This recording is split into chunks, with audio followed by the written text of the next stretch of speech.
They thought they were destroying you. They weren't. They were forging you. Every cut, every betrayal, every door slammed in your face, every name dragged through the mud, every silence where there should have been loyalty. They didn't know what they were building. They thought they were ending a man. They were waking one up. Look at who you used to be. The version that begged, the version that explained itself to people who had already made up their minds, the version that apologized for taking up space, that asked permission to exist, that mistook their cruelty for his own failure. That man is dead. They killed him. And in his place, something colder walked out of the grave. They wanted you small, quiet, manageable, predictable, easy to use, easy to discard. So they struck when you were weakest. They calculated the moment. They moved clean. And they told themselves the story would end there, with you on your knees, grateful for the scraps. It didn't end there. This is the lesson Machiavelli understood 5 centuries ago, the lesson the world has spent every century since trying to bury. A man who is wounded and survives is not the same man. He has been somewhere his enemies have never been. He has touched the bottom and discovered the bottom had a floor he could stand on. He has stopped fearing what they could take from him because they already took it. That man is dangerous, not loud, not theatrical, quietly, surgically, irreversibly dangerous. Before we go deeper, type 4 words in the comments. I am what they feared. Type it because it is finally true. Number 2, the wound that sharpened the blade. Now understand something most men never will. The wound did not weaken you. The wound revealed you. Pain is the most honest teacher you will ever meet. It does not flatter. It does not negotiate. It does not care about your potential, your intentions, or the story you tell yourself in the mirror. It strips you down to what is actually there, and what is actually there is the only thing you can ever build a real life on. Everything else is decoration. Everything else collapses the moment pressure arrives. The men who betrayed you handed you a gift they will never understand. They showed you who you were when comfort was taken away. They showed you which friends were ornaments and which were architecture. They showed you which beliefs were yours and which were borrowed from people who did not love you.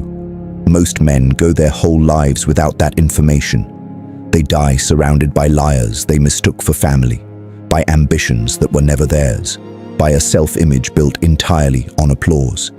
You don't have that problem anymore. The applause stopped. The mask came off. And what was left underneath was the only thing in your life worth defending. Machiavelli wrote that fortune favors the bold, but he meant something sharper than the motivational poster version. He meant that fortune is a river that drowns the unprepared and carries the prepared to power. The wound prepared you. It taught you that safety is an illusion sold to the comfortable. It taught you that loyalty is a transaction most people cannot afford. It taught you that the world rewards clarity, not kindness, and that the men who pretend otherwise are usually the ones holding the knife. So stop mourning the version of you that died on that floor. He had to die. He was too soft for the life you are about to live.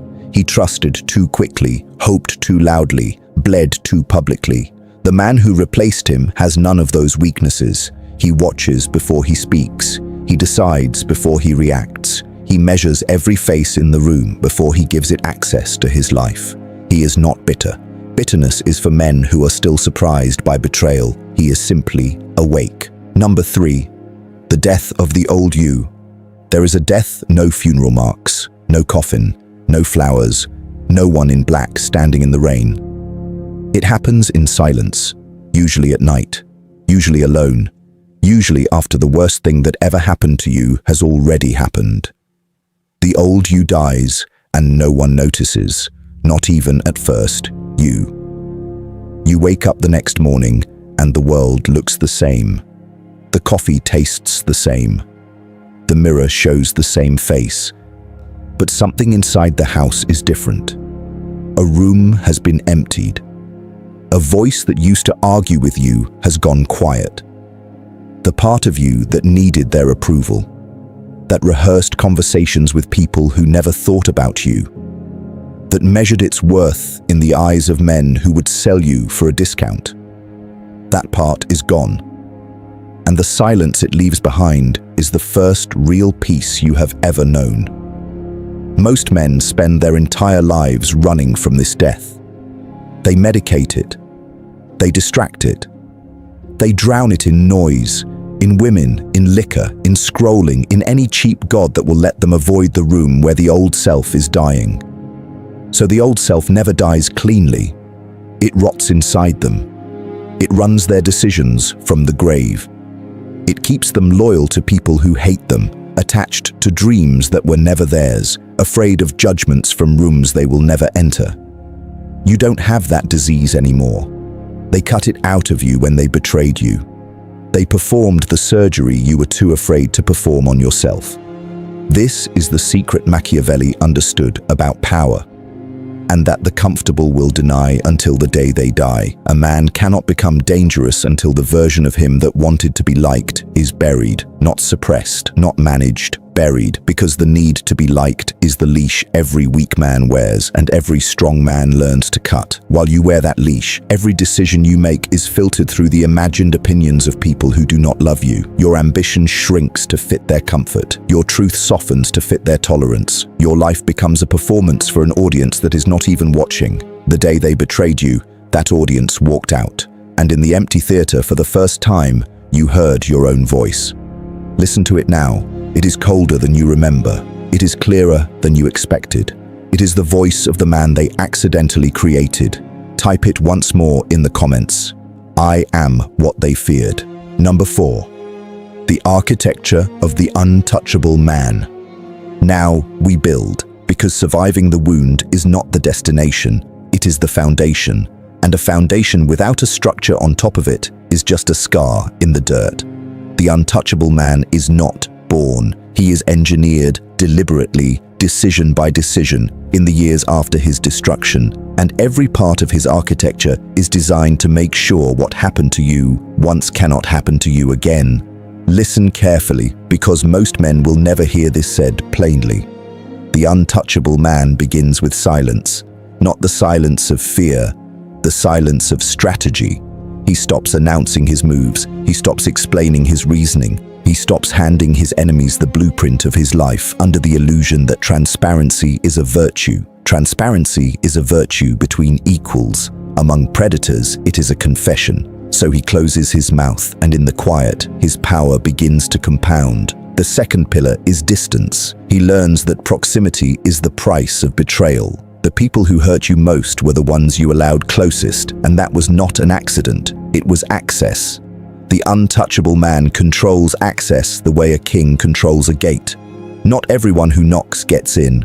Not everyone who gets in stays. He is generous with his time, but stingy with his interior, and he understands the difference. The third pillar is patience. The old you wanted justice loud and fast. The new you understands that revenge served in real time is just another tantrum, and tantrums are how weak men announce their wounds. The untouchable man waits. He lets time do the work that anger wants to do badly. He knows that the people who betrayed him are already on a road that leads somewhere small, and his job is not to push them. His job is to keep walking in the opposite direction until the distance between his life and theirs becomes a verdict no one can argue with. The fourth pillar is unpredictability. He never lets anyone fully map him. He gives different people different versions of the truth, not out of dishonesty, but because no one has earned the whole picture. Machiavelli understood this with surgical precision. A man who is fully known is a man who is fully managed. And a managed man is not a free one. The fifth pillar, and the one that finishes the structure, is indifference to applause. The untouchable man does not need to be celebrated, defended, or understood. He acts on his own counsel. He measures himself by standards no crowd is qualified to set. Praise does not lift him. Insult does not lower him. He has moved his center of gravity inside himself, where no one can reach it, and that single shift is what makes him impossible to control. This is the architecture.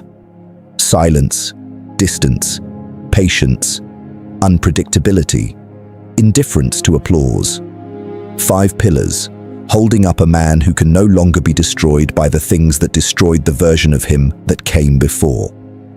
Down in the comments, type 3 words now. Not the old phrase, a sharper one. They lost me. 3 words. Let them carry the weight of every door you are never walking back through. Number 5. The law of quiet power. Here is a truth the loud world will never teach you because the loud world depends on you not knowing it. Real power does not announce itself. It does not post. It does not perform. It does not need an audience to feel real. The men who shout their strength are usually the men who have the least of it, because strength that requires a witness is not strength, it is performance, and performance is the costume weak men wear when they cannot afford the real thing. The untouchable man learns this early, usually the hard way, usually after watching a louder man collapse under the weight of a reputation he could not actually carry. Quiet power operates by a different physics. It does not chase, it attracts. It does not argue, it decides. It does not explain itself to people who are never going to understand. It moves on its own clock, in its own direction, and lets the results speak in a language no critic can edit. While other men are draining themselves trying to be seen, the quiet man is compounding, in skill, in capital, in clarity, in the kind of competence that does not need a caption. And one day, without a single announcement, he simply arrives. The room shifts when he walks in. People who used to talk over him stop mid-sentence. People who used to dismiss him suddenly remember his name. He did not climb to that moment with noise. He climbed to it with discipline so consistent it became invisible and then undeniable. Understand the mechanics of this, because they are not mystical. They are mechanical. Every word you do not say is a weapon you keep loaded. Every reaction you do not give is a leash you refuse to wear. Every explanation you withhold is a piece of yourself that stays sovereign. Most men leak their power through their mouths. They tell their plans before the plans are real. They announce their comebacks before the comeback has muscle. They share their wounds with audiences that came to watch them bleed, not to help them heal. And by the time they are ready to move, they have already given away everything that would have made the move dangerous. You will not make that mistake again. Machiavelli wrote that men should be either caressed or crushed because they will avenge a small injury but cannot avenge a great one. Translate that out of the 16th century and into your life. Do not warn the people you intend to surpass. Do not lecture the people who underestimated you. Do not give monologues to the rooms you are about to outgrow. Let your absence be the only statement you make.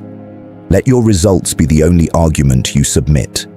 Let your silence become so heavy that the people who used to talk about you start to wonder what you know that they don't. Because while they are wondering, you are working. While they are guessing, you are building. While they are looking for you on the old battlefields, you have already moved to a country they cannot find on any map they own. This is the law of quiet power, and it is the law that separates men who recover from men who rise. The recovered man is back to where he was. The risen man is somewhere new, somewhere higher, somewhere the people who hurt him cannot follow without an invitation he will never send. Decide right now which one you are going to be. Then close your mouth and begin. Down in the comments, type 4 words, a new line, sharper than the last.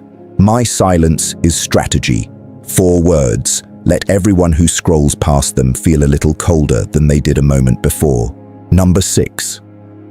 The enemies who made you sharper.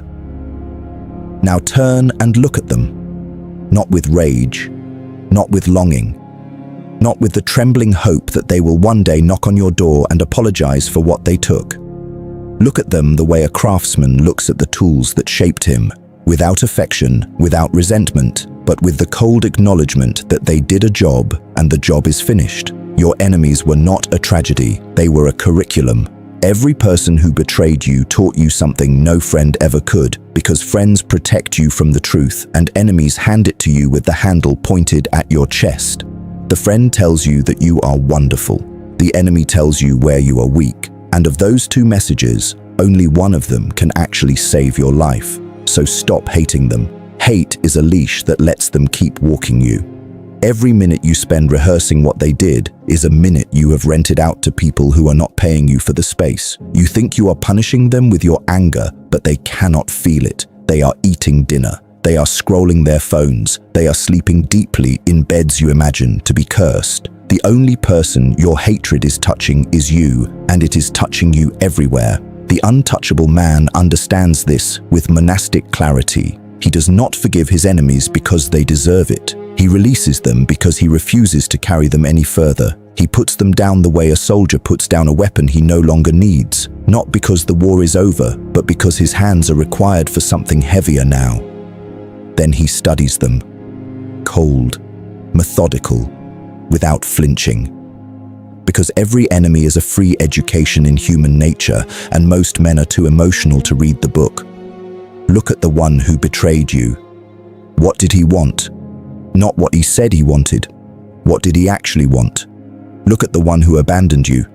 What was she protecting? Not what she claimed to be protecting. What was she actually afraid of losing?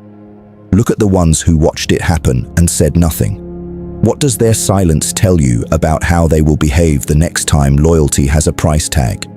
These are not rhetorical questions, they are the syllabus.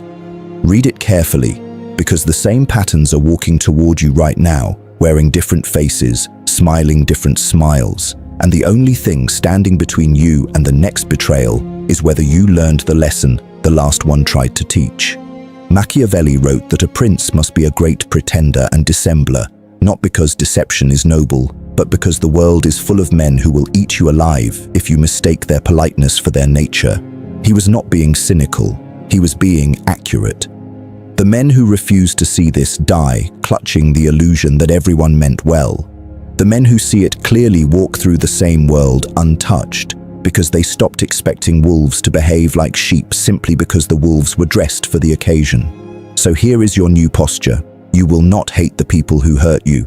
Hatred is intimacy in its ugliest form, and they have not earned that intimacy. You will not forgive them in the way the comfortable use that word, the soft, weepy, performative forgiveness that demands nothing and changes nothing. You will do something colder and far more final. You will become unrecognizable to them. You will build a life so far from the one they tried to bury you in that if they ever stumbled across it, they would not even know it was yours. They would see a man they cannot place, a presence they cannot reach, a name they cannot use. And in that moment, a moment you will not be there to witness because you will be busy with bigger things, they will understand without anyone explaining it to them that they did not destroy you. They graduated you, they handed you a diploma signed in their own betrayal. And you walked out of their school into a life they were never qualified to enter. Down in the comments, type 5 words now. They were my dark teachers. 5 words. Let the lesson finally end. Number 7. The reinvention they cannot reach. Now we move to the part most men never reach because most men stop at survival and call it a life. Surviving is not the goal, surviving is the door. What you do on the other side of the door is the only thing that will ever matter, and the other side of the door is reinvention. Total, ruthless, unrecognizable reinvention. Not a rebrand, not a glow-up, not a softer version of the same man with better lighting. A full demolition and a full rebuild, executed by a man who has finally understood that the version of him his enemies knew is the only version they were ever equipped to defeat. Build a new one, and they have no weapons. Build a new one, and the entire war they prepared for becomes irrelevant. This is the move they did not anticipate, because most people, after being broken, simply try to glue themselves back into the shape they were before. They want their old life back. They want their old friends back. They want the version of themselves that existed before the wound, as if returning to that man would be a victory. It would not be a victory, it would be a relapse. That man is the one who got destroyed. Why would you rebuild the structure that already collapsed once, in the same spot, out of the same materials, and expect a different outcome? You wouldn't. You won't. The reinvented man does not return to the scene. He moves, geographically, if he must, socially, without question, psychologically, without hesitation. He changes the rooms he walks into, the conversations he engages in, the standards he holds, the company he keeps, the hours he wakes, the things he reads, the way he speaks, the way he carries his body through a room. He becomes, by deliberate construction, a man his enemies could not pick out of a crowd. And this is where the real power begins, because reinvention is not just about becoming new, it is about becoming inaccessible. The people who hurt you had a map of you. They knew which buttons to press. They knew which insecurities to exploit. They knew which loyalties to weaponize. Every cruelty they delivered was custom-made, tailored to the man you used to be. Burn the map. Become a country they have no passport to. Develop interests they cannot mock because they cannot understand them. Build skills they cannot diminish because they cannot replicate them. Cultivate a presence they cannot destabilize because it is no longer built on anything they have access to. The man they knew was reachable. The man you are becoming is not even on the same continent. Machiavelli understood that fortresses must be designed not against the enemy you fought yesterday, but against the enemy you will fight tomorrow. The walls that would have saved the old you will not save the new one, because the new one is moving through different terrain, fighting different battles, defending different territory. So build accordingly. Build a body that does not collapse under stress, because stress is coming and it does not negotiate. Build a mind that does not flinch under pressure, because pressure will arrive uninvited and stay longer than you expect. Build a financial position that does not depend on the goodwill of people who do not have any, because goodwill is the most volatile currency on earth, and the men who trade in it always go bankrupt. Build a circle so small and so loyal that betrayal becomes structurally impossible. Not because the people in it are saints, but because you have selected them with the patience of a man who has already paid the price for selecting badly. And then, when the new fortress is built, do something the old you would never have had the discipline to do. Disappear into it. Stop performing your reinvention. Stop announcing your evolution. Stop posting the receipts of your growth for an audience that includes your enemies. The reinvention is not for them. The reinvention is the wall between you and them, and walls do not need to explain themselves to the people they are keeping out. Let the people who knew the old you wonder what happened to him. Let them speculate. Let them invent stories.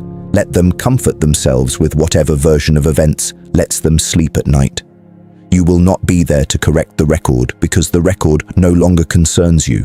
You are busy in the new country, building the new life, becoming the new man, the one they accidentally made possible the day they decided the old one was disposable. That is the reinvention they cannot reach. Not because they are not trying, because you are no longer where they are looking. Down in the comments, type 4 words now. I am unreachable now. 4 words. Let them land like a door closing in a room no one will ever enter again. Number 8. The cold discipline of the new man. Reinvention without discipline is theater, and the world is already full of men performing transformations they will not be able to maintain past the next hard week. You will not be one of them. The new man is not built by inspiration. Inspiration is the cheapest fuel on earth, and it always runs out exactly when you need it most. The new man is built by discipline, and discipline is colder than motivation, quieter than passion, and infinitely more loyal than any feeling you will ever have about your own life. Discipline is what shows up when the wound reopens at 3 in the morning and tells you that you were a fool to think you had healed.